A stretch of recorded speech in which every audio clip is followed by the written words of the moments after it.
नमस्कार सर. माझे नाव राजाराम बाबा टिगरे, गाव झरे, तालुका आटपाडी, जिल्हा सांगली. हे इथं असं हे सगळं माळरान होतं इथं, आणि ते घेऊन मी त्याला ते डेव्हलप करून लेवलिंग करून त्याच्यात थोडीशी माती भरून आणि त्या वगळी वगैरे मुजवून असं हे केलं. इथं म्हणजे गवतसुद्धा व्यवस्थित उगत नव्हतं. असं म्हणजे ते किरडूचं कसलं ते गवत होतं, ते म्हणजे बेकारच होतं हे सगळं, हे असं म्हणायचं.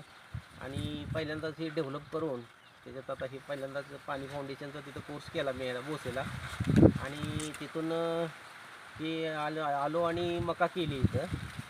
आणि पहिल्यांदाच हे केलेलं पीक मकाचं म्हणजे मला खूप बघून आनंद वाटतो. आणि सगळ्या SOP मी इथं म्हणजे लागू केलेलं आहे. त्या ज्याप्रमाणे पाणी फाउंडेशनने सांगितलं आणि त्यांची ते तिथं टीम होती, त्यांनी एवढं मोटिवेशन केलं, मला मोटिवेट केलं की त्याच्यामुळं हे मी असं करू शकलो. आणि मी इथं सकाळ संध्याकाळ इथं येतो दररोज. आणि त्यामुळे मला अगदी समाधान वाटतं. आणि पीक पण असं चांगलं जबरदस्त आलेलं आहे. दोन्ही कन्सेप्ट चांगली भरलेले आहेत. आणि खूप आनंदाची ही म्हणजे मला स्वतःला तरी खूपच आनंद वाटतो. आणि त्या मी पाणी फाउंडेशनच्या टीमचं मनपूर्वक हे करतो, आभार मानतो. त्यांनी जे मार्गदर्शन वेळोवेळी केले त्याबद्दल त्यांचं धन्यवाद. Rajendra Patil sir, Suhas Patil sir, madam आहेत नम्रता मॅडम, त्यांचं वेळोवेळी मार्गदर्शन मला लाभलेलं आहे. मी त्यांचा खूप खूप मनापासून आभारी आहे. पाणी फाउंडेशनचं ट्रेनिंग घेण्याच्या अगोदर तुम्ही शेताकडे जात होता का? नाही, मी शेताकडे नव्हतो आलो इकडं कधी. म्हणजे काय ते हेच नव्हतं, एक प्रकारची प्रेरणा जी म्हणतात त्याच्याविषयी आणि शेतीविषयी प्रत्येक शेतकऱ्याकडून हेच निगेटिव्ह ऐकायला भेटत होतं की काय नाही रे शेतीत, काय नाही, काय कशाला शेतीत हे करतोस ते करतोस असं, म्हणजे हे करून. आणि हे शेती घेऊन ठेवलेलीच होती मी, नसते अशी डेव्हलपमेंट काय केलेली नव्हती असं. म्हणजे आणि असं हे नियोजन, हे पिकाचं नियोजन हे नव्हतं. आणि करायचं तर पुढं मी विचार केला होता काहीतरी झाडं बिडं लावावं सगळ्यातून आपलं काय त्याच्यातून निघेल ते करावं. कारण प्रत्येक वातावरण निगेटिव्ह आहे सगळं. म्हणजे प्रत्येक शेतकरी म्हणतो की शेतीत काय नाही फायदा आहे, काय नाही, काय शेती करण्यात काय अर्थ नाही. टिंगरे साहेब, मला एक सांगा, तुम्ही वायुसेनेमध्ये किती वर्ष नोकरी केली? आर्मीमध्ये. हां, आर्मीमध्ये स्थल सेनेमध्ये मी 24 वर्ष नोकरी केली. 24 वर्ष नोकरी केली. हो हो. नोकरी करून आल्यानंतर दुसरीकडे दुसरी नोकरी धरावी असं प्रत्येकजण सांगायचं. तुमचे मित्र तुम्हाला सांगत होते की आता मिलिटरीतनं रिटायर झाला आहे, तर आता दुसरी कुठेतरी नोकरी धरा. तर तुम्हाला आता शेतीविषयी काय वाटायला लागले? शेती माझं असं आहे की नोकरी धरा हे म्हणत होते, मित्रमंडळी पण म्हणत होते. आणि इथं गावाला आल्यानंतर ही शेतकरी मंडळी पण होती. इथं गावाला काय आहे तेव्हा खडकासंग धडकाय द्या, काय नाही, तुम्ही आपलं नोकरीच बघा तिकडं काहीतरी. तर ते नोकरी धरण्याचा माझा उद्देश म्हणजे मी थोडंसं हे होतं, असं वाटलं. मी कॉन्ट्रॅक्ट बेसिसवर केलं पण 1 वर्ष 2 वर्ष, 1-1.5 वर्ष तर केलं असेल. आणि परंतु मला वाटलं की स्वतःचं काहीतरी असावं असं. आणि हे तर हे पाणी फिरून कोर्स करून आल्यानंतर हे केल्यानंतर मला वाटतं की स्वतःचं आहे काहीतरी. नोकरी म्हणजे काय दुसरीकडं जाणं, हे स्वतःच असं काय आहे नाहीच. त्यांच्या टायमानुसार तिथं जाणं, त्यांचे ते काम करणं त्यांच्यानुसार. इथं जे आहे ते स्वतःच्या मर्जीनं जाणं, मर्जीनं हे करणं, काम करणं, हे एक थोडंसं एक म्हणजे स्वतःचं काहीतरी आहे असं वाटतं.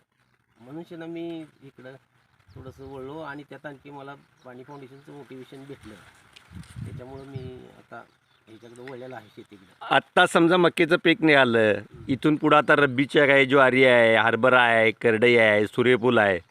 हे पीक, मक्याचं पीक निघाल्यानंतर या शेतामध्ये आता तुम्हाला इथं पाणी तर भरपूर झालं आहे, तर पुढचं काय नियोजन आहे? पुढचं आता बघूया सर. हे तर थोडंसं खाण्यापुरतं असं गहू करायचं माझा विचार आहे. ते ज्वारीचं नियोजन असं आहे माझं, कारण का पुढचे ते पावसावर एवढं पाणीचं आहे, परंतु एवढं पुरत नाही पाणी. थोडंसं बोरिंगचं पाणी नाही, ठिबकचं पाणी आहे, ते टेंबूचं जे हे आहे सरकारचं, त्याचं पण पाण्याचं मदत घेऊन आम्ही ज्वारी करायचा विचार आहे. बघूया मग पुढचं कसं नियोजन होतं, पावसावरती वगैरे अवलंबून राहिलं.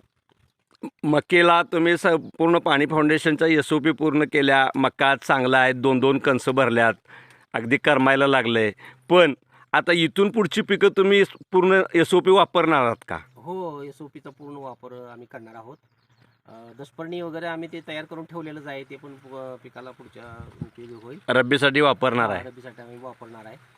आणि SOPचा फायदाच होतोय, त्याच्यामुळं आम्ही ते हे करणार नाही. मग आजूबाजूला येणारे शेतकरी तुमच्या मक्याला विचारत असतील की तुमची हो, मका एवढा ते कसा आला, मके चांगला आलाय? म्हणजे शेतकऱ्यांच्या आता काय सांगायचं, शेतकरी बघतात मका आणि त्यांची मका आणि याच्यात कम्पेअर करतात आणि म्हणतात की तुमची मका चांगली आलेली आहे. म्हणजे सुरुवातीपासूनच उगवली ना, त्यावरून चांगली उगवली पुन्हा आता पण इकडून तिकडून बघून जातात आणि म्हणतात की मका चांगली आली तुमची.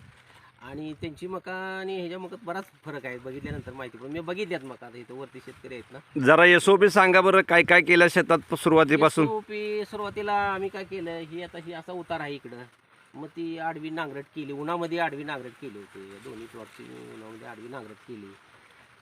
पुन्हा ते खतं वगैरे आणून ओतली आणि खतं ते फणपाळीच्या अगोदर ती खतं आम्ही हे केली.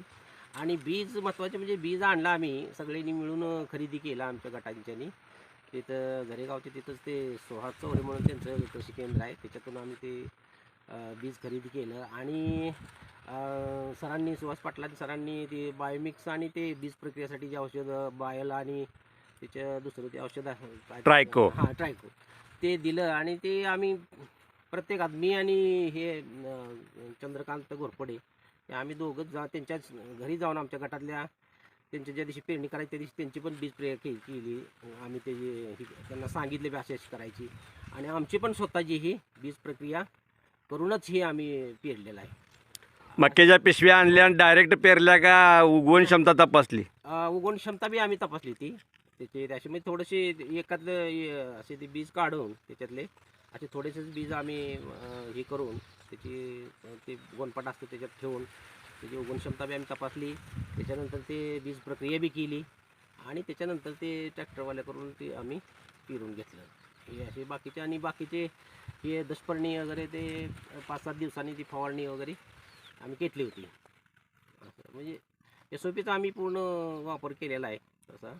धन्यवाद सर. तुम्ही आता इथून पुढं आजपर्यंत ते चांगलंच काम करता. इथून पुढेही लोकांना जरा तुम्ही पाणी फाउंडेशननं काय ज्ञान दिलं हे इतर लोकांना पण सांगा आणि तुमच्याबरोबर त्यांना घेऊन चला, एवढंच सांगणं आहे. हो, सांगत असतो मी सगळ्यांना सांगत असतो. आणि मी आता इथं पहिल्यांदाच इथं करतोय म्हटल्यानंतर, आर्मीमधून रिटायर होऊन पहिल्यांदा करतोय म्हटल्यानंतर माझे भाऊ पण इथं आले होते बघायला. मग माझे ते जे शेती आणि मेंढपाळ व्यवसाय आहे त्यांचा, तर मेंढपाळ व्यवसाय आता ते करत नाहीत, शेतीच करतात. तर त्यांना जवळजवळ 50 वर्षाचा अनुभव त्यांना शेतीचा, तर ते पण बघायला आले होते. तर ते पण म्हणले चांगली आहे मका आहे अशी.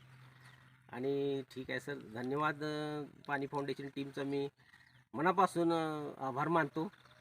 आणि त्यांच्या ह्या गायडन्समुळं, त्यांच्या SOPमुळं हे सगळं असं माझं उत्पन्न हे चांगलं आलेलं आहे. आणि मला स्वतःला मनाचं समाधान हे खूप महत्त्वाचं असतं. मी ज्यावेळेला सकाळच्या पाऱ्यात येतो इथं येतो म्हणजे येतोच बघण्यासाठीच येतो, म्हणजे एक मनाला समाधान होतं. दिवसातनं संध्याकाळच्या वेळेला नाही पण सकाळचं तर पक्का मी येऊन इथं बसतो, तासभर आपलं प्राणायाम वगैरे करून एक्सरसाइज करून जातो इथून. आणि ते मनाला थोडंसं चांगलंच समाधान वाटतं. उत्पन्न आणि पण चांगलं पुढं येईलच असं ते ह्याच्यावरूनच दिसते. हा, आणि तुम्ही आलात इथं टीम, हे बघितलं, आमच्या प्लॉटला व्हिजिट दिली, याबद्दल बी मी तुमचं मनपूर्वक आभारी आहे आहोत. आणि इथून पुढे तुमच्या मार्गदर्शनाखाली आम्ही काम करू. थँक्यू. अत्यंत बहुत